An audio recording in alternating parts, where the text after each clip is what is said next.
మీ సినిమాలు తీసుకుంటే మీ cinema release కంటే కూడా ఆ సినిమాలో ఒక డైలాగ్ చాలా ఫేమస్ అవుతుంది.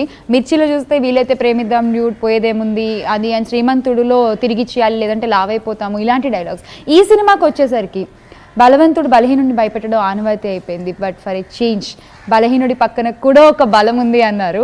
సో ఏంటి ఆ స్పెషల్ అంతా ఆలోచింపజేసే మాటలు మీ సినిమాల్లో అసలు ఎలా రాయగలుగుతున్నారు? అంటే కథ రాసినప్పుడు వచ్చే మాట అది, అంటే అది పెద్ద గొప్ప మాట ఏం కాదండి. మనం మాట్లాడుకునే మాటలే. అరే నువ్వు తిరిగి చేయాలిరా, చాలా తీసేసుకున్నావు, ఇవన్నీ పెద్ద పంచెస్ ఏం కాదు.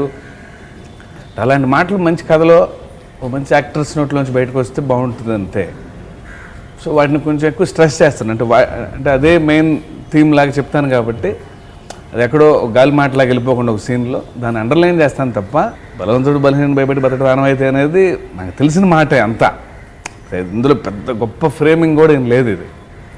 బట్ సరైన సిచ్యువేషన్లో యాక్టర్స్ కూడా అలాంటి యాక్టర్స్ నమ్మి చెప్పడం అనేదే ఆ మాట ఎక్కువ రీచ్ అవుతుంది తప్ప లేకపోతే ఇది నెవర్ బిఫోర్ అనే కంటెంట్ ఏం కాదని నాకు.